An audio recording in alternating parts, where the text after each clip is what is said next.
She thought she was being discreet, but little did she know I was privy to every detail. Through a colleague of hers who was horrified by the scenario.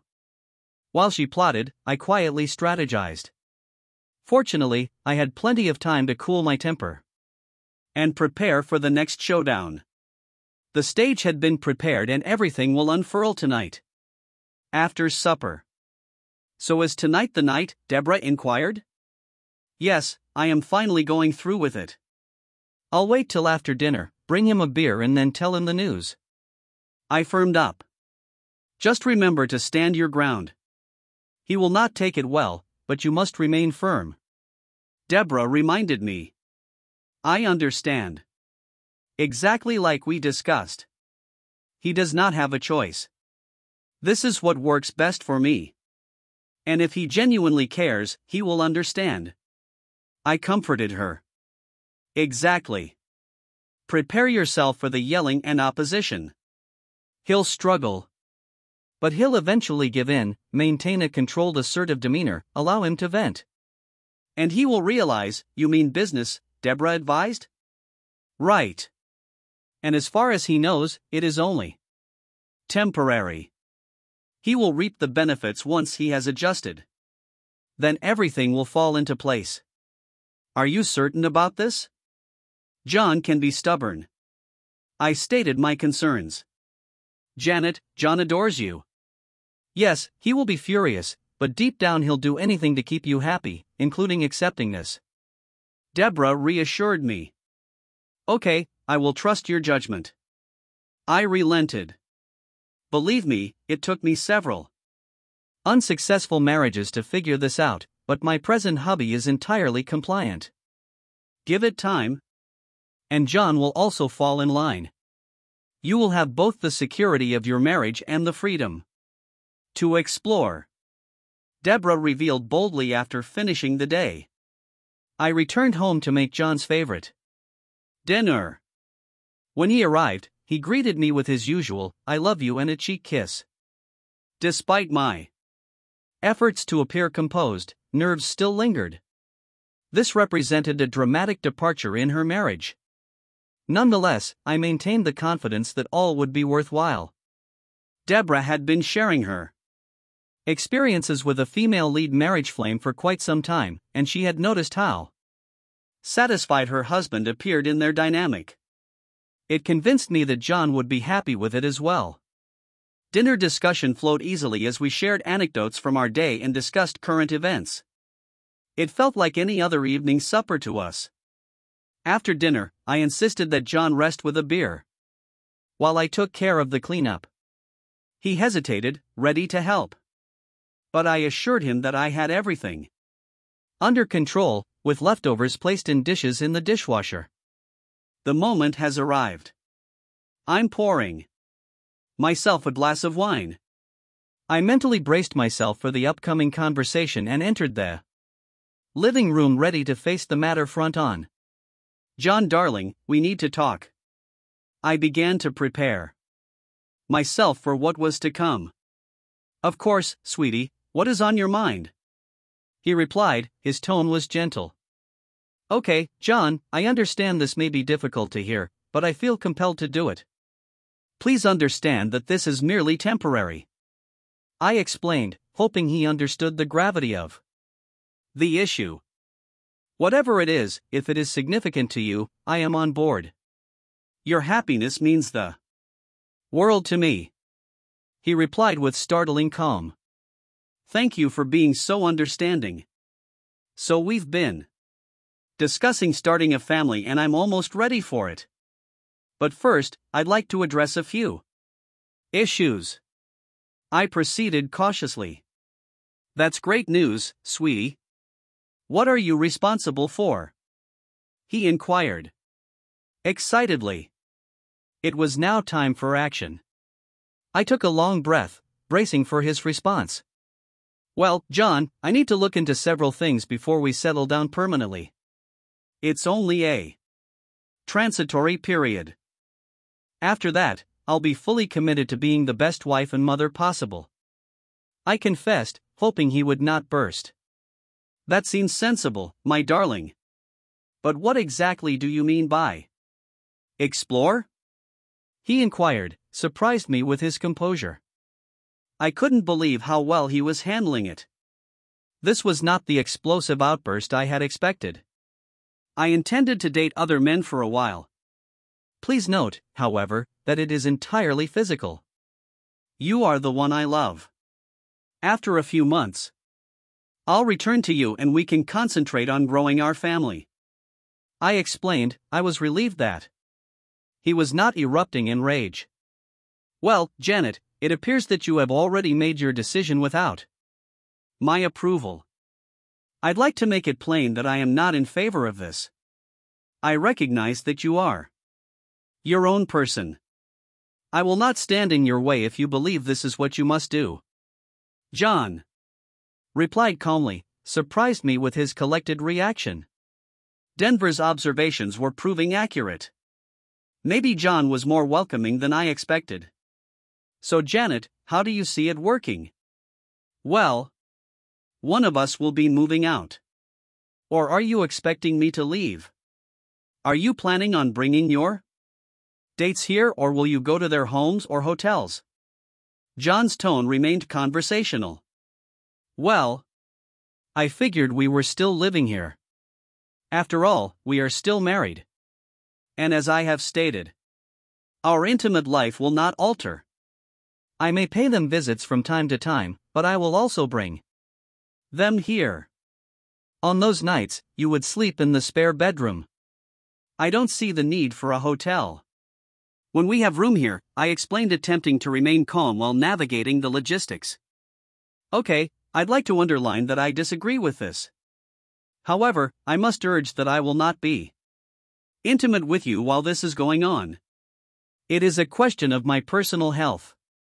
Since I won't know who these individuals are or what their histories are, I'm not going to risk exposing myself to any potential STDs they could have.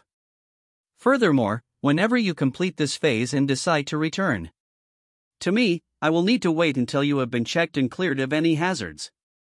You go enjoy yourselves and don't worry about me. John stated, clearly establishing his boundaries. I cannot say I am not disappointed. I adore and am committed to you. Intimacy is really important to me, but I understand your anxiety. That is something I will have to live with. I responded, acknowledging his stance, but experiencing a stab of sadness. All right, honey. So when are you going to start these flings? John inquired, returning to pragmatism. Deborah and I agreed to meet a few of guys from work at a club tomorrow night. I'm not sure what will happen. Bye. Maybe bring one of them back here for the night. We won't be intimate anyway. So maybe you could move into the spare room for the next few months. I proposed we try to sort out the logistics. Okay, Janet, don't worry. I'll make sure I'm comfortable into the extra room by the time you return tomorrow night. John replied by returning to his newspaper without further ado. I was amazed by John's maturity in handling the situation despite his concerns and unwillingness to engage in closeness. He remained astonishingly accommodating. Denver's prognosis seemed accurate in just a few months. John would probably be completely on board with my plan. And I knew that no sex restriction was only temporary. Within a week or two, he'd be back in our bed. Nobody knows about my hidden key to his obedience. The next day, I contacted Deborah with the light. Hello, Deborah, it's Janet. Hey there. So spill the beans. How did things go with John last night? Deborah inquired enthusiastically. You would not believe it. John astonished me with his maturity. I was expecting pyrotechnics. Yet he stayed calm and accepting throughout the chat. I gushed. That is wonderful. I told you to come around. Do you think you can persuade him to watch tonight? Deborah asked optimistically. I doubt it. Actually, I'm not going to suggest it yet. He made it obvious that he would not Sleep with me while I was involved with someone else, I explained. Recognizing John's limit. I doubt it will continue long. Give him a week or two to use his hand. Knowing there's a gorgeous woman next to him will make him crawl back. He might be desperate enough for sloppy seconds. Just after your lover, Deborah suggested mischievously. That sounds tempting. Because he refused to touch me, I made him move into the spare room. He is packed up right now. He promised to be entirely out of the mistress's bedroom by the time I returned home tonight. I was amused by the circumstance. I adore how you nicknamed it the mistress's bedroom. I might need to do the same. Deborah chuckled. Absolutely. Well, I'd best get ready. See you at the club. I remarked, about to end the conversation. All right. Bye for now. Deborah responded. We hung up. Both excited for the evening's excursions. Later that evening, John had made significant work in packing my items from the bedroom. I questioned the necessity of boxing everything when he could have easily carried armfuls of goods down the corridor. He claimed that it would be more effective, allowing him to pick through his stuff and dump superfluous items directly into the boxes. While I understood the argument, I was focused with getting dressed and did not pay close attention. He complimented me on my lovely appearance with my thong garter belt, stockings, and 5-inch heels. He made no comment as I slid into the small red cocktail dress I had bought for our 5th anniversary last year. It had only been worn once before, but it made me feel beautiful. Okay, John, I'm going out. I'll probably be back around 1 in the morning, so there's no need for you to stay up. Besides, I might not be alone. I told him as I grabbed my handbag, prepared to leave. Do not worry, sweetie. I'll have everything moved out by then. He reassured me, but as I closed the last box and left the house, a nagging sense crept up. Though I couldn't pinpoint its source, I ignored it, preferring to concentrate on the excitement of the night ahead. I joined Deborah, Kurt, and Luis in the club. Kurt and Luis, both account managers at work, were undoubtedly attractive, and according to Deborah and a few other co-workers, liberally endowed. So John actually moved all the way into the spare bedroom. Deborah inquired as the first round of drinks arrived. Yeah, he finished boxing everything up right before I left. He assured me that he would be entirely moved out by the time I returned. I confirmed. Is this what he said? Luis responded with a chuckle. Yes, that is his exact quote.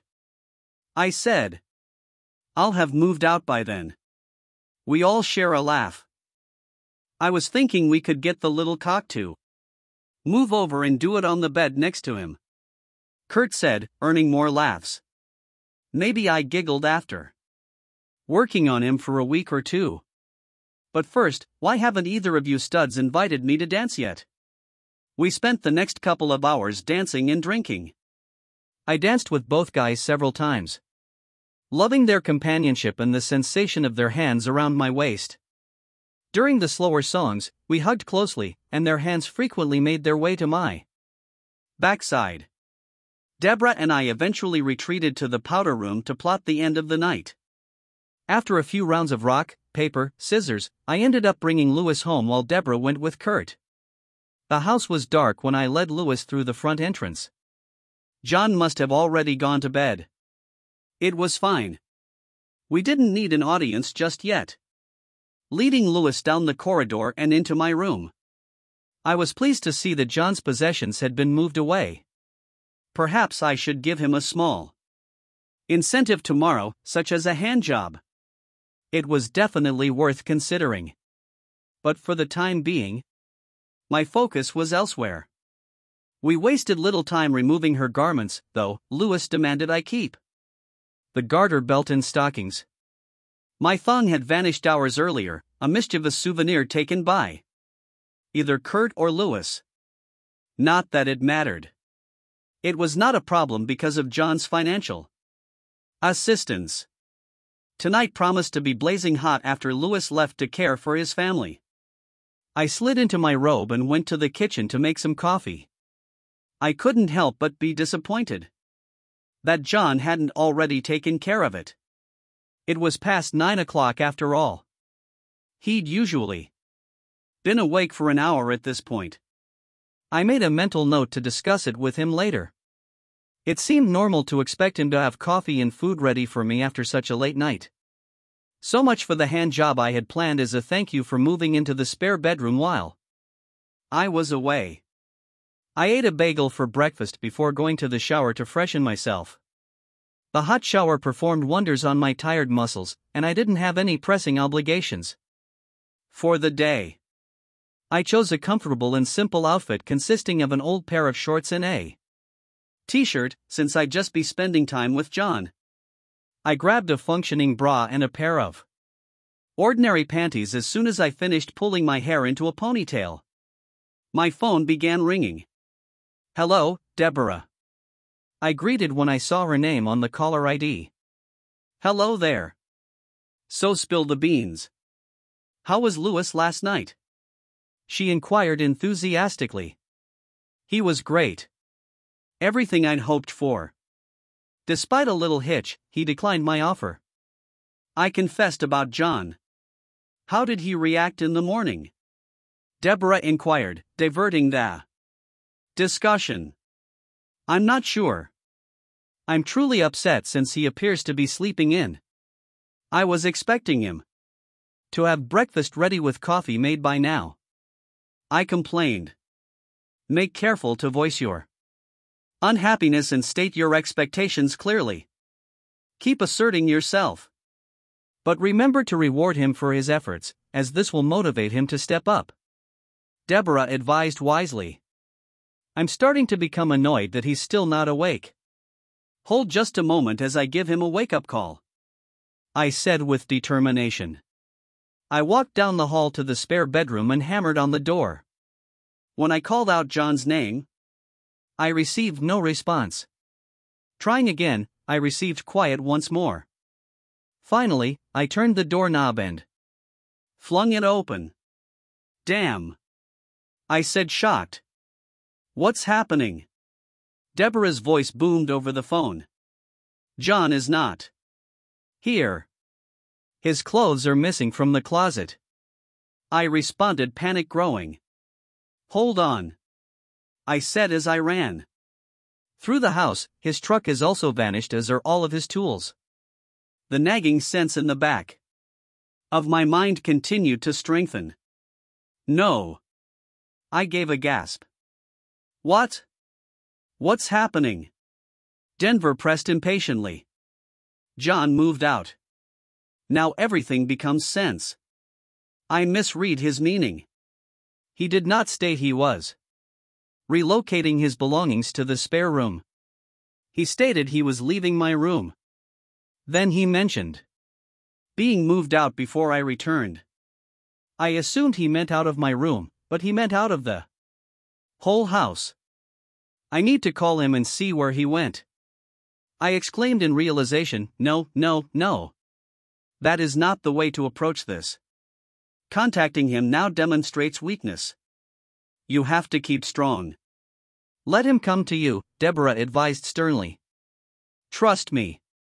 He's just having a tantrum.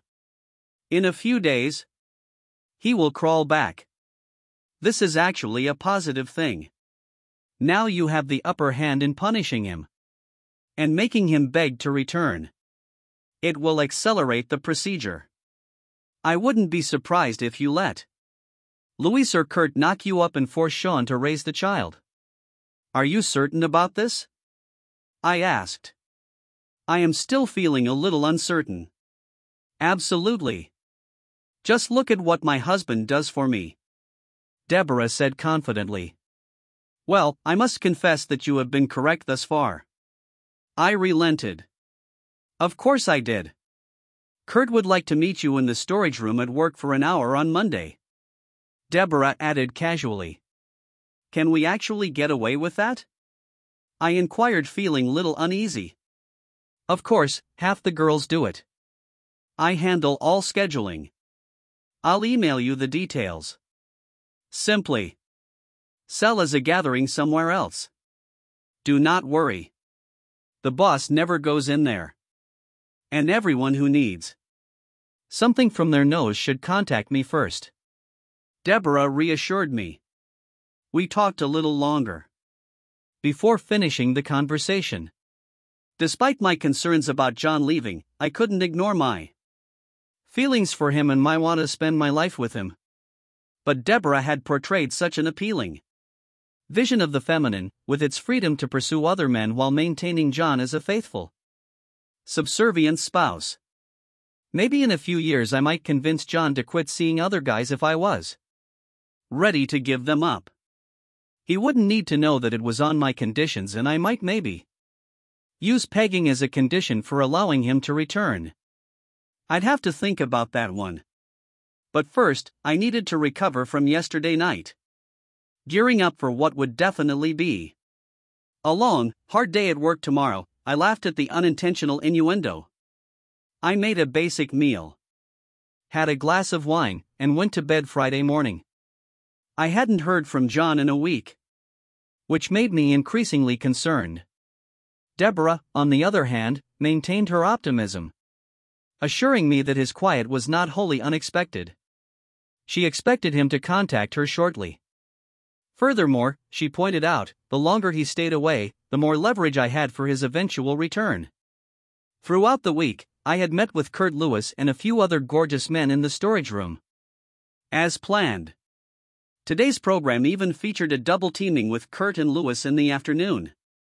It was mid-morning on Friday, and Kurt Lewis, Deborah, and I were sitting around the coffee maker, chatting. Janet Thompson, Deborah Allen, Lewis White, and Kurt Anderson all spotted a nicely dressed woman approaching them. She questioned with a beautiful southern drawl, confirming our identities. We each received an envelope for her, and she quickly took a photo with a small digital camera. You've all been served, she announced before turning and walking into our boss's office. What is this about? I yelled out her receding figure. Honey, I'm only hired to deliver them, not read them, she said over her shoulder as she entered our boss's office without knocking. She appeared less than a minute later. Do you have a wonderful day now? She chirped as she departed. The building, filled with foreboding. We all opened our envelopes at the same time, exposing requests for dissolution of marriage. Panic came in as I read the reason listed: infidelity. Frozen in shock. I looked up to see that Lewis and Kurt's emotions mirrored mine. Damn, they both murmured as their cell phones began to ring.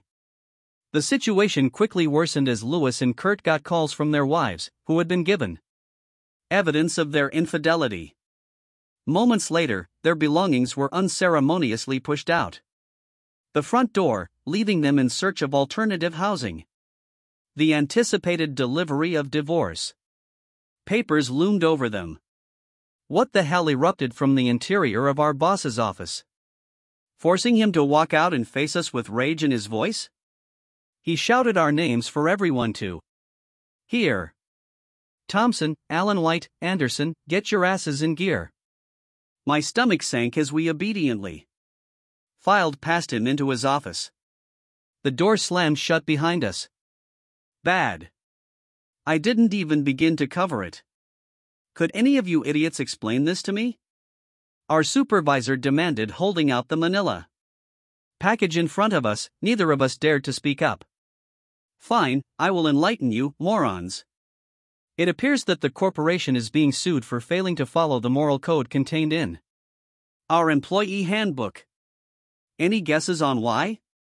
Once again, silence greeted his inquiry. Let me clarify. We're being sued because Mrs. Thompson can't keep her legs together. Mr. Anderson and Mr. White can't seem to control their impulses. And Mrs. Allen has turned our warehouse into a brothel. Now, can anyone guarantee me that these statements are false? Can any of you confirm this? At the very least, These occurrences did not happen on corporate time or property. Anyone know? Unbelievable? What in the heck were you idiots thinking? And the cherry on top? I can't fire you until this problem is resolved. Thanks to that awful court order. Now go out of my office until I decide what to do with you. With heads lowered, we shuffled out of his office and back to our own desks. It was difficult to concentrate after that shock. At least I had a job. I decided to analyze the divorce petition to determine the degree of the damage. It was worse than I had imagined. He provided evidence in the form of photographs, films, audio recordings, and notarized letters. An hour later, the manager sent a company-wide email to every employee. Management has become aware of numerous incidents in which workers planned, scheduled, and participated in activities that directly violated the moral code of conduct established in the employee handbook. What's more troubling is that these activities occurred during business hours and on company property. Given the possibility that this problem is more pervasive than previously reported, we are obligated to take urgent and drastic action. Unfortunately, identifying those responsible has proven difficult. As a result, the procedures outlined below will be implemented. 1. All employees must completely review the moral code stated in the Employee Manual. Over the weekend, our IT department will create an online course to assure knowledge and compliance. Each employee must complete the course by next Friday. Throughout the day, 2 security officers will conduct random checks on all secluded locations several times. This will continue until permanent security cameras are deployed to monitor the areas. 3. Access to the store area will be restricted starting immediately. The head of security will hold the key, and any supplies need must be obtained with a security escort. 4. It will rigorously monitor computer usage to prevent personal use of business assets. Non-work related activities are prohibited, including booking meetings, using personal email accounts, accessing non-work related websites and text messaging. 5. Socializing with coworkers must take place in the break room during regular breaks and lunches. Security officials will patrol the building to enforce the policy as per corporate policy. The identities of people responsible for these actions will not be revealed. We trust that this information will not be required. Thank you for paying attention to these problems. Management. 2 minutes later, my inbox was filled with hate mail from disgruntled coworkers. After work, I met the other 3 in a bar across the street. We were able to secure a small table in the corner alongside many other coworkers enjoying Friday happy hour. Their scornful looks at us were far from friendly. At the very least, we have jobs for the time being. It was nearly considerate towards him, don't you think? But why do you think John inserted that condition in the court order? I wondered aloud. Lewis scoffed. Come on. It's clear he wasn't attempting to spare your feelings. He did it to cause greater pain. What do you mean? I inquired. My voice was filled with both interest and trepidation. Alimony. It might not matter because he is citing adultery. However, this is only insurance against that possibility. Lewis said that if you are employed and earning, a judge is unlikely to order alimony. If you lose your job and struggle to locate another, a sympathetic court may offer you financial assistance until you get back on your feet. So you keep your job until the divorce is finalized. Once that is completed and a settlement with our firm is made, we may all find ourselves out of employment without alimony. This was not intended to aid you. It was all about shielding his own back. I will just quit on Monday. Then I declared, striving to exert control over the situation. Good grief. Are you actually a natural blonde? Kurt noted. What do you mean? I asked, feeling a little defensive. Resuming is like raising a red flag to the judge. Lewis remarked coldly, if you quit your job after receiving divorce papers, it will appear that you are attempting to manipulate the situation to obtain alimony. Trust me, the judge will not accept any other reason. You will be viewed as someone attempting to game the system. Your best hope is to stick onto that job for dear life and save every cash you can. It's going to become worse for Lewis and me. Kurt chimed in. Given our children's involvement, our wives are likely to receive alimony and child support awards. Consider the chaos that ensues when we unexpectedly lose our employment and are unable to find anything comparable in terms of pay. Alimony and child support payments are made depending on our current incomes at the time of enforcement. I muttered, letting the weight of the situation sink in. This whole female-led marriage thing didn't sound so good anymore. I decided I needed to have a serious conversation with John and figure things out. As much as I wanted to support my friends, losing my spouse was not an option. What was I even thinking? Forget my buddies. If putting them under the bus could preserve my marriage, then let the tossing commence. I quickly grabbed out my phone and prepared to make the call. We apologize, but the number you phoned does not accept calls from this number. Damn, give me your phone, Deborah. Why? Because John has blocked my number. I need to talk to him and resolve this shitstorm. She handed me her phone as my 3 companions stared at me suspiciously. We apologize, but the number you phoned does not accept calls from this number. Damn, he denied your request to try Kurt or Lewis? Not a really good concept. I'm attempting to repair things here. What do you think he will do if he discovers that the first call I make to him is from the phone of one of my lovers? Yes, I understand. He already thinks I'm foolish. At this point, I can't even deny it. Given what transpired at the office today, I can only say that I received a tremendous wake-up call. I was in full panic mode. How can you locate down a partner who is purposefully avoiding you on a Friday evening? Staking out his workplace was pointless because it was closed and he didn't work weekends. With our cell phones and most likely our home and work phones, direct conversation was out of the question. Face-to-face seemed like the only way I could find him and confront him head-on. Forget my pride. Forget about the marriages of the other women right now. All I wanted to do was reconcile with my husband. I scanned through my contacts, hoping that one of his buddies may have a clue. Unfortunately, none of our mutual friends appeared to know anything. Well, that is not fully correct. Those who still spoke to me had no knowledge. But those who now detested me knew everything. They weren't about to help me, though. Instead, they scoffed at my demands for help, refusing to even relay a message. It was humiliating. As I hung up the phone after my futile attempt to contact John, I sank lower into my seat, nursing my 4th drink. Just then, Lewis spoke up with what he likely thought was a stroke of genius. Well, he began, since our lives had already been wasted.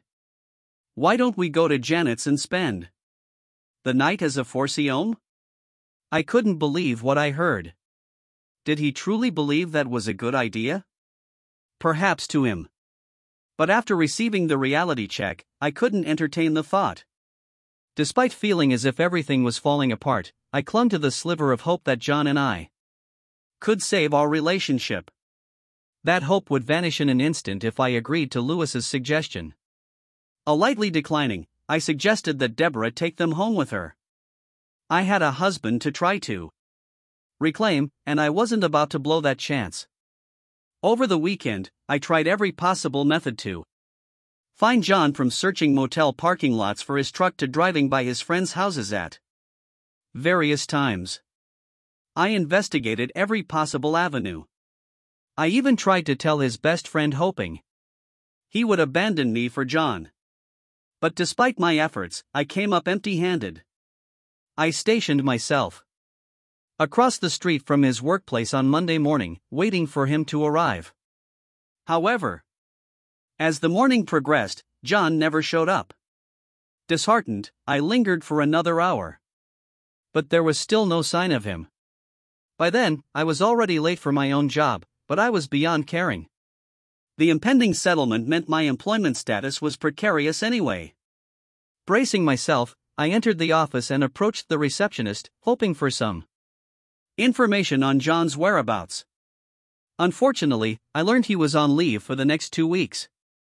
Ignoring the boss's glare, I trudged into the office already 2 hours late. At this point, I had exhausted all conventional means of reaching John. Phones were either blocked or risky to use. His friends were uncombed, furtive, and I couldn't even get a message to him at his workplace. Showing up unannounced at his doorstep wasn't feasible, and I had no interest for postal correspondence. As I settled into my desk, a glimmer of hope emerged. Email. John was diligent about checking his emails. With nothing to lose, I decided to give it a shot, praying that he hadn't blocked my emails. It was worth a try.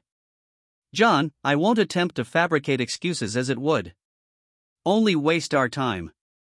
I must admit, I seem to have caught a sudden case of foolishness.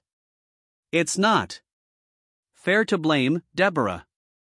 I made my own misguided decision, yet the allure of her talk about a female-led marriage seemed irresistible at the time.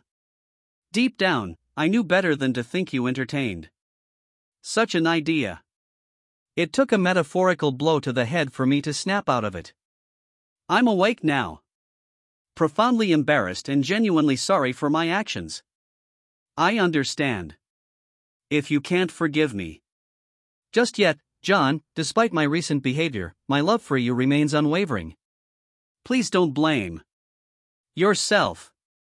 This was entirely my doing, born out of sheer idiocy and selfishness. John, my love. Though I know I don't deserve it, I beg for your forgiveness. I'm pleading for another chance, willing to do whatever it takes to earn your trust back. I see now how foolish I was to pursue following him, and I am eager to embrace an MF with you. Yes, John, I am committing myself completely to you, ready to carry out your every demand. I comprehend the significance of the word anything. Thank you, John. I put everything on the line for you because it was a condition of my return to you. I have previously had STD testing and the results should be available in a few days. Just let me know where to mail them and I'll make sure you get them right away. John, you are the finest man I have ever known. I trust that you would never purposefully injure me even if I deserved it. I acknowledge all of this. I'm not asking you to forget or trust me again. All I want is the chance to be yours in whatever manner you like. I want nothing more than to reunite with you, even if that means accepting the end of our marriage. I hope it does not come to that. But I understand that the decision is not mine to make. I accept full responsibility for my acts. And I'm willing to face any repercussions you consider appropriate regarding Deborah Kurt Lewis lawsuit against my company. Deborah tricked me into joining in this scam and Lewis and Kurt took advantage of the situation. As you are aware, I will be sacked after the litigation is resolved. We're all accountable. Feel free to handle them whatever you see fit. I'm even willing to help if you want. From now on, I voluntarily submit to you your dedicated servant, Janet. Epilogue. Fortunately, John had not blocked my email yet. Even more incredible was that he really read it. Of course, he did not entirely believe my words. After all, I had already broken the most important commitment I had ever made for sakeing all others. Given my failure to keep that promise, it was logical that he would question my commitment to any future promises. All I could do was show my sincerity to him through regular behaviors over time. It's been 2 years since I sent that email. Following the settlement of the company litigation, Louis and Kurt became heavily involved in the turbulence of their divorces. All four of us were quickly fired from our positions. Louis and Kurt eventually found new employment. Despite much reduced salaries, they were forced to move to a cramped 2-bedroom apartment in one of the city's most unattractive neighborhoods where they struggled to make ends meet. They discovered that their social lives had dwindled to almost nothing. Their ex-wives took advantage of the situation to distance their children from them. I've heard that both women are now in happy relationships. Regarding myself, John consented to my proposal of being his submissive. Yes, John wanted to test my commitment to see whether I could keep my vow if I wanted to reunite with him. I had no choice. It was a difficult 6 months, but he ultimately relaxed a bit.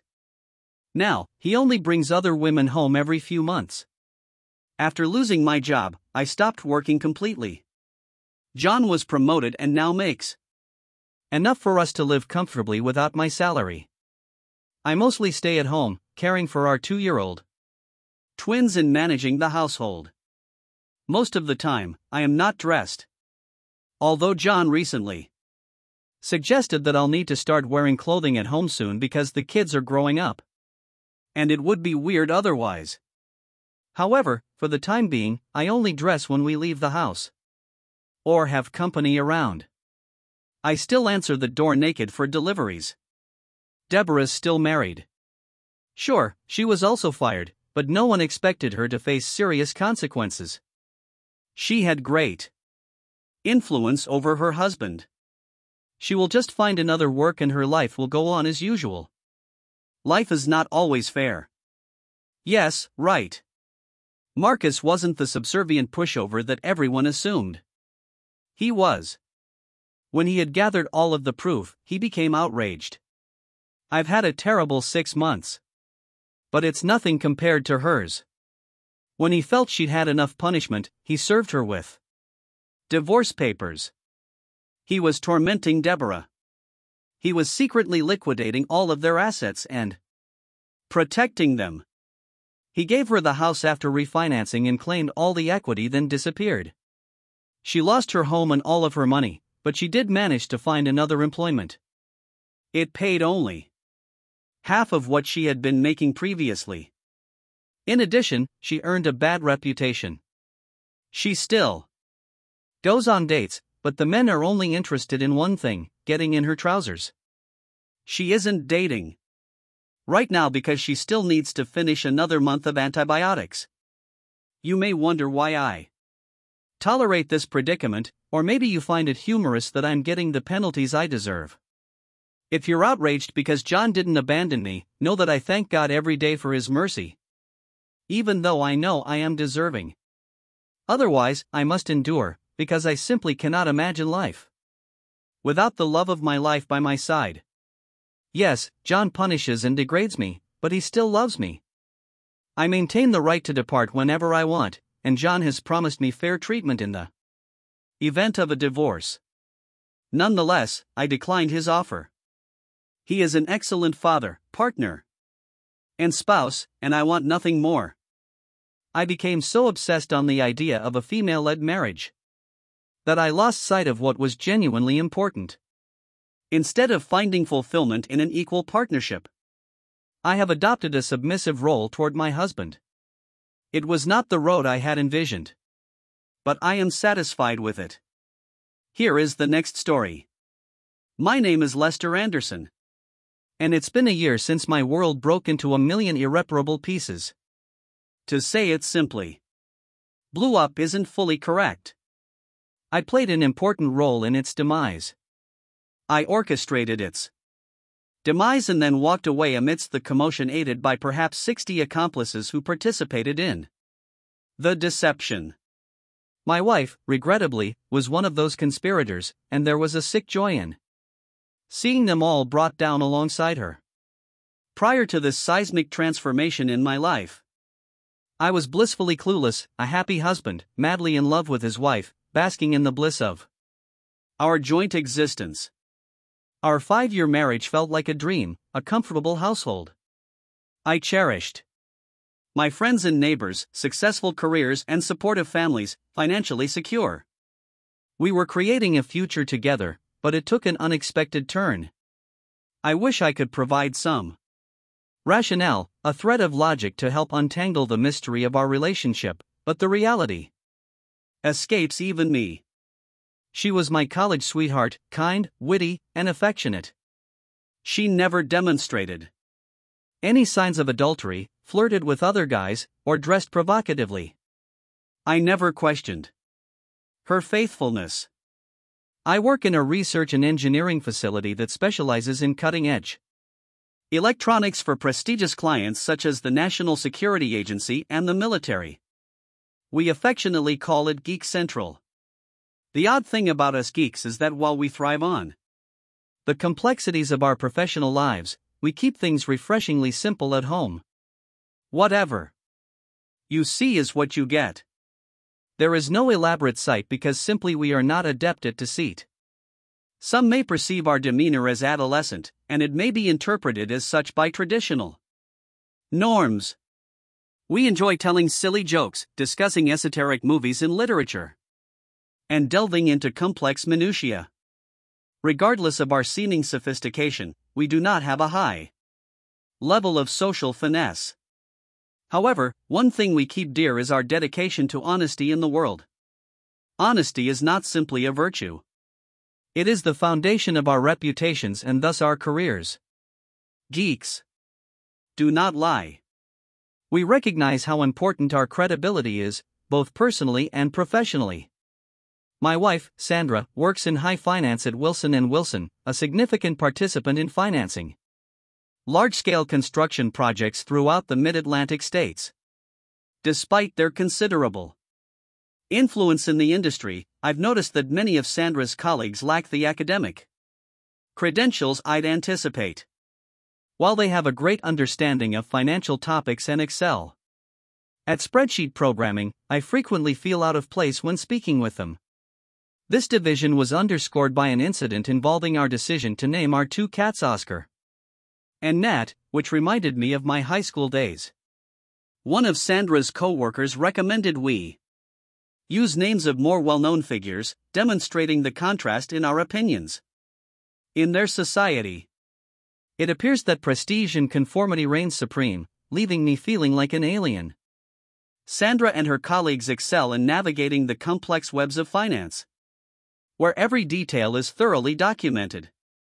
Personal ambition frequently takes precedent over individual integrity. The unease I first felt among Sandra's co-workers grew during the office Christmas party at the adjacent Marriott Hotel. In the midst of the free-flowing beer and mingling, masses, distinguishing between employees and couples got increasingly difficult. Overhearing a woman casually mention her work husband reminded me of Sandra's professional circle's collective worldview, in which connections are created for selfish gain and loyalty is sometimes transitory. While I may not have harbored enmity for them at first, incidents like this quickly undermined any pretense of goodwill I previously held. It was an unpleasant comment that took me off guard. My first thought was to turn around and identify the speaker, but a sudden desire to remain unnoticed overcame me. Stop. Listen. Do not react. Blend into the backdrop. A voice in my head insisted. We will all get the next week off. I suppose we'll be fine without crossing the street. One of the women remarked, eliciting laughs from both. You could always make up a tiny account emergency. Another added, drawing even more laughs. What exactly did they mean by crossing the street? Were they implying that they'd need to return to work during the Christmas party festivities? The ambiguous discourse made me feel uneasy. Regardless of my discomfort, I reassured myself. I made the proper decision in marrying Sandra. Whatever they are implying, it cannot be good. With that, I pushed the uneasy influence aside and resumed the festivities. For the next 3 weeks, the episode faded from my memory. However, on a Friday evening, as I mounted the carpeted stairs from our basement, I heard Sandra's voice above. "All right, I will take care of it. What exactly is the point of having a wife?" She chuckled. "Wife? What is that intended to mean?" I pondered aloud. I turned the corner just in time to see Sandra hang up the phone. "What was that about?" I inquired, trying not to seem accusatory. She was visibly shocked. As I approached, "That was Martin Harris. It's work-related. I have to go into the office tomorrow. And we will have some late evenings next week. There is an opportunity to put together a financial package for a new apartment development. They intend to use J Street Center." Explain the memories of the odd conversation at the Christmas party resurfaced in my thoughts. I remarked, "This sounds like a minor account emergency." Sandra chuckled. "I wouldn't call it an emergency. But it's an opportunity we can't afford to overlook." I could not help but voice my disappointment. "We've both been working long hours this year. I was hoping we could take things easy this month and spend more time together. Please, sweetie, don't be upset. These opportunities do not come around often. You must seize them while you can. Alternatively, they slide away."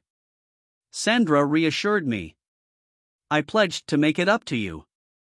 Her mention of wife caught me off guard. "What about the wife? Talk. I assumed you were my only wife. How many husbands have you had?" I joked, attempting to bring some humor into the talk. Sandra's face flushed with astonishment as she realized I'd overheard her trying to hide it with a smile. She reassured me, "Only you, silly. It's something we say in the office. We joke that we see more of our work partners than our real life partners at home. It's simply some office comedy. Everybody says it." Despite her attempts to reassure, her trembling palms revealed her underlying anxiety. "I'll go in for a few hours tomorrow to get things started, and then we'll spend the rest of the weekend together," she promised, with a forced smile. The rest of Friday night passed calmly, and Sandra left for work on Saturday morning as if it were any other day. I will be dressed casually. However, our planned weekend together did not begin until after 7 p.m. Saturday night. Please don't misunderstand me. I value hard work and understand the necessity of fulfilling deadlines. However, what bothered me was the air of concealment that permeated our marriage. I couldn't avoid the notion that our relationship was much more secretive than I had previously assumed. As I waited for Sandra to arrive home on that Saturday, my thoughts turned to this newfound awareness. Despite constantly exchanging work-related stories and anecdotes, I instantly realized Sandra had never revealed anything about her own job. It dawned on me that she had created a significant barrier between her job and home lives. A divine I'd never fully realized before. When my wife finally returned home on Saturday night, she went directly to the shower while I started frying some steaks. Despite my efforts to concentrate on cooking, my mind remained fixated on that uncomfortable wife remark, even if it was intended innocently. It irritated me. Two phrases from the Christmas party kept repeating in my head like a broken record. One was a working husband and the other was crossing the street. I couldn't stop thinking about whether these statements had literal or figurative meaning. Given Sandra's office location, I couldn't help but consider the possibilities. Across the street were two noteworthy buildings. One a large medical office and the other a Marriott hotel. It seemed to me that many of the attendees at the Christmas party appeared to be intimately familiar with the hotel's layout, which sparked a flurry of worrisome thoughts. While I tried to justify their regular visits as business lunches, or client accommodations, my foul mood sent my thoughts down worse lines. That week, feeling an intense need for a break from the lamp, I made the deliberate decision to eat my lunch in the privacy of my car. As fate would have it, my parking spot was perfectly positioned just a block away from my wife's employment, giving me a clear view of the street that connects her office and the Marriott. What happened before me left a bad taste in my mouth. Around 11:45 on Monday morning, shortly before lunch, I noticed numerous couples walking across the street and disappearing into the Marriott. By 12:30, the couples had quietly returned to their separate offices, not a single 3 or 4 person group but rather pairs. While I didn't see my wife among them, my anxiety grew. The next day brought a similar sight, different couples, but the same questionable behavior. I considered continuing my investigation by studying the hotel lobby. But the chance of being recognized, particularly by Sandra, put me off. A desperate move. I did something I never thought I'd do. That very afternoon, I hired a private detective named Tristan Howard. I briefed him on what I had seen and explained my desperate desire for answers, providing him with a photo of Sandra. His counsel was both confusing and disconcerting. Do not linger on it. Return to your normal routine and trust that if there is something to be found, it will be revealed. Eventually, though, I expressed my hope that my suspicions were unfounded. I returned to work, dealing with a flood of emotions. My investment in services paid off. On Thursday morning, he sat me down in his office and told me the hard truth. My greatest concerns were confirmed on Wednesday morning at 11:45 a.m. My wife entered the Marriott lobby with Martin Harris's arm wrapped around her waist. After a brief pause at the registration counter, they were given a key and ascended to the 4th floor, where they remained until around 1:40. Tristan, with his ability to obtain inconspicuous information, had a private talk with the desk clerk, shedding light on a depressing reality. My wife and her supposed work husband were regulars at the motel.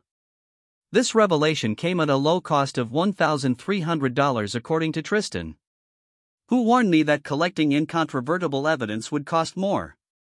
Despite my emotional struggle and self-loathing for harboring such ideas, I vowed to seek concrete evidence, even if it meant diving into the darkest recesses of my mind. To accomplish this, Tristan recommended a plan that included desk clerk participation and targeted room leases. He would determine which room my wife and her colleague would occupy on their next visit, renting out nearby rooms to install unobtrusive video surveillance. It required additional expenses, including a bribe, but I was determined to spend whatever it took to find out the truth. The last 7 days have been excruciatingly unpleasant. I tried to separate myself from Sandra as much as possible, but she couldn't help but notice my strange behavior, dismissing her questions with vague references to work. I doubted she believed my feeble justifications. Despite my best efforts to preserve a sense of normalcy, my sadness was evident. When Sandra indicated a desire for intimacy, I grudgingly agreed, convinced myself that if I hadn't discovered anything substantial yet, there might be nothing to find. However, while we made love, my heart was heavy with a mix of rage and despair. My marriage seemed to be crumbling in front of my eyes, but I lacked clear evidence and a logical explanation for my worries. Tristan's call from the clerk only confirmed my worst worries. He reserved the room for the next Wednesday morning. An evening, and I found myself sitting in his office on Thursday morning, clutching the evidence that had devastated my world. Watching the heartbreaking 40-minute film of my beautiful wife, the center of my existence, engaging in intimate actions with her alleged work husband, Martin Harris, left me completely shattered. During times of turmoil, a geek's mind can travel down unexpected avenues. I remembered an old story about a guy finding his wife's infidelity and threatening her lover with a revolver, warning, "Do not laugh, you are next." But I promised to keep a sense of order.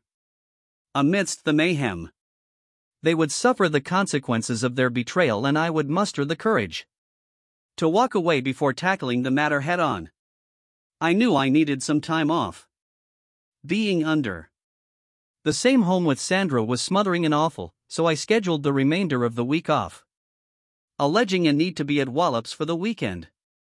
If someone questioned, I quickly packed a suitcase, left a letter, and set out on a journey westward. Fortunately, I had a childhood buddy, Lucas, who was retiring about an hour past Baltimore and generously volunteered to house me for the weekend. I heaved a sigh of relief, knowing I wouldn't run across Sandra at home in my current state. I couldn't imagine finding normalcy. It was all I could do to keep my emotions under control, to collect my thoughts and develop a strategy. Ironically, leaving that message was the first time I had lied to my wife, and it weighed heavily on my conscience. But in that moment, escape was critical, and I wasn't ready to show my hand just yet. As I drove west, I found myself asking fundamental questions about the woman I knew so well. Had she mastered compartmentalization to the point that she could rationalize having two husbands? One thing was very clear: my wife had confused trust for naivety. I was never naive, and misleading a husband who had complete faith in her was no easy task. The era of blind trust was past. My marriage was in shambles, awaiting its ultimate demise. Childhood buddies have an incredible ability to see across decades. They know you inside and out, your history, present, and innermost thoughts. There is no hiding from them. Within minutes of my arrival at Lucas's house, he read the turmoil on my face and delivered the awful news. His reply reflected my own boiling rage. But it was his wife, Tiffany, who persuaded us to control our fury and address the problem rationally. She did not defend Sandra. Rather, she encouraged me to think about my aspirations and avoid behaving rashly. A woman's perspective is frequently required to gain a true grasp of the social dynamics at play. While my rage was centered at my wife and her supposed work husband, Tiffany's emphasis widened to encompass the larger backdrop of the workplace. In her opinion, it was the women who wielded power over sexual dynamics, whether actively partaking or turning a blank eye. She remarked, "Men are pigs. It is up to women to civilize them." Sharing a knowing smile with her spouse, he reluctantly agreed, "I want to take them all down. I am divorcing my wife. That deceptive, unfaithful lady has betrayed me, and it's evident that this is not her first crime. I want to inflict harm on all of them. I want to make Mr. Martin Harris regret ever being born with a shred of dignity, and I want every adulteress in that office to rue the day they decided to break their vows." Tiffany sought to rationalize my rage. "Be certain you are fully prepared for the consequences. There could be things at play that you are unaware of. Perhaps she will be filled with remorse and never repeat her deeds. You adore this woman so much that you want to marry her. Do you really want to toss everything away now? Think about it reluctantly." I presented the damning proof, and we both watched the film. Martin Harris is a mere pencil pusher. His domain was finance. While I focused on nighttime runs, he indulged in lavish eating excursions.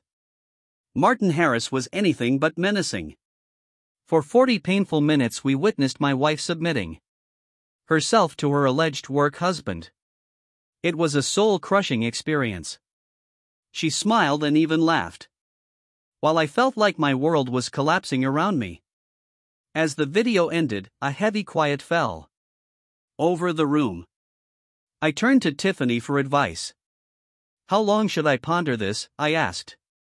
Desperate for answers, she merely shook her head, flipped me into a loving embrace, and began silently making dinner. Lucas had followed a legal career which struck me as ironic. Nonetheless, he remained A devoted buddy. And for that, I forgive him. His wife, a high school science teacher, had a fairly analytical mind. Over the weekend, we had numerous chats, and with their amazing support, I began developing a strategy. I called Tristan and explained my plans. It came at a cost, but with patience, it was possible. We established a method for dividing my wife's office into two groups: management and people directly associated with Sandra, about 10 people along with their respective work wives. My intention wasn't just to sear them. I wanted to destroy them. The remaining employees would bear the consequences, albeit without depleting my money. Tristan would surreptitiously put cameras in the offices of management and the targeted co-workers, while the others would be captured on video entering and exiting the lobby. When it came time to file for divorce, I would sue the corporation, revealing all of the employees' spouses' transgressions. Throughout the weekend, I worried about whether I had missed the warning signs. There must have been signs, I reasoned. She never seemed chilly or uninterested. She was always supportive. I shared information regarding my work. Could she really live a parallel life without regret? Will she possibly? A sociopath? Her nervous reaction when I confronted her about the wife remark on that fateful Friday indicated that she was well aware of right and wrong, or at the very least aware of the potential implications. I couldn't understand how somebody could maintain such deception without having a nervous breakdown somewhere in the midst of their thoughts. A worrisome thought occurred. By leaving town, I unintentionally gave Sandra and her supposed lover the perfect opportunity to use our home for their illicit rendezvous. Anger flooded through me before I realized the futility of lingering on it. In the larger scheme of things, their deeds were insignificant. I had already decided to divorce her, regardless of her current actions. I resolved to leave for bed, out of sheer realism and determination to reclaim what was properly mine from the rest of the home. She was more stealing than ever. I braced myself for the upcoming deception as I drove home Sunday night. To save money, we decided not to film the work spouses in their hotel rooms. More than once, with the exception of my wife and Mr. Harris. This lowered the amount of room rentals and the time required by Tristan's crew. When it came to Sandra, I wanted to minimize the potential that she might dismiss her acts as a one-time occurrence. In barely 2 weeks, we accomplished our goals. Those weeks were awful. I enjoyed every moment. Some may wonder if one instance was sufficient for retribution, while my desire for vengeance would have stretched beyond Sandra and Mr. Harris. I aimed to reveal the entire office's culpability. Individuals who were aware of my wife's infidelity but chose to remain silent. Discovering their deception took longer. Most work spouses make weekly vows, with some visiting the hotel across the street more frequently than others. While we did not catch them all, we did capture enough to meet our objectives. Sandra and her accomplice followed to a strict Wednesday routine to keep me away from the discomfort. I feigned to work late several evenings. However, the pain of being home was excruciating. I created bogus emergencies that required me to travel to Wallops on Thursdays. However, in actuality, I spent those nights in a hotel near my business. On Friday nights, I found solace in visiting Lucas and Tiffany once more. On Monday nights, I returned to the motel to escape the misery of home. Sandra began to complain about feeling neglected and our relationship deteriorated. She had no idea how deep that shell went. Despite her efforts to preserve a sense of normalcy at home, I was emotionally detached, which showed in her manner. Seeking refuge, I moved to the guest room to sleep and made a point of leaving the house early every morning. After all, I had my own deadlines at work. Perhaps Sandra sensed the pressure in her marriage, or perhaps she accepted my flimsy justifications. Or maybe she just didn't care. Regardless, it didn't stop her from having Wednesday lunches with her work husband. If anything, their lunch breaks appeared to lengthen. It became clear that infidelity was common at her employment, with a sizable section of the personnel, including several top executives, engaged in extramarital affairs. The rot began at the top, as the phrase goes. Months later, upon consideration, I saw a glaring omission in the 3 videos I'd watched. They didn't mention me once. Neither he nor she spoke negatively about me or felt the need to defend my honor.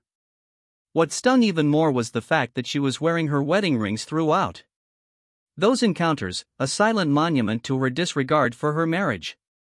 It was as if I were invisible or non-existent in that element of her life.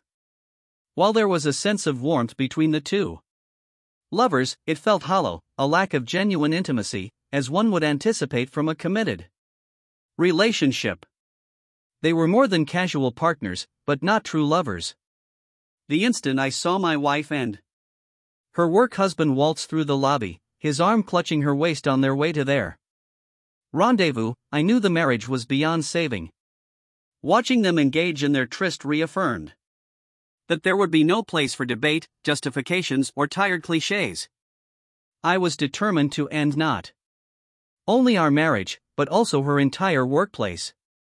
I had no desire to hear her apologies or see her tears, and the idea of it being purely about sex was repulsive. 3 numbers, 4 encounters would demolish any illusions about her fidelity.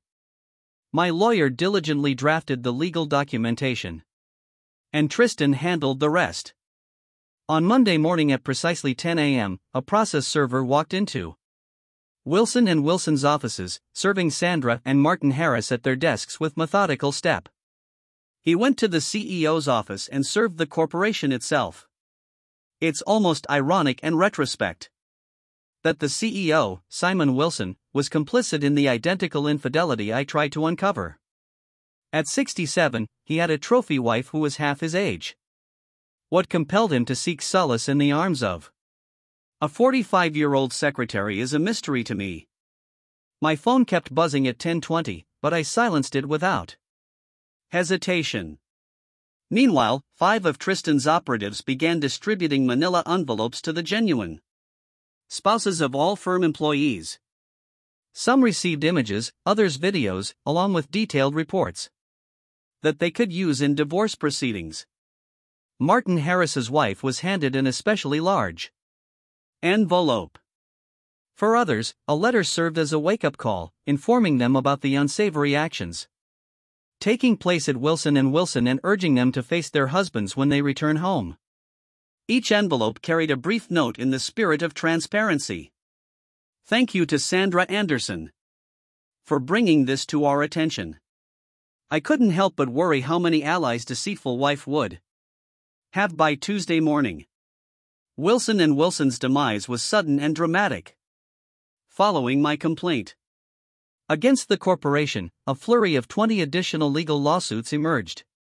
Divorces spread around the office like wildfire, destroying even couples with little evidence of infidelity.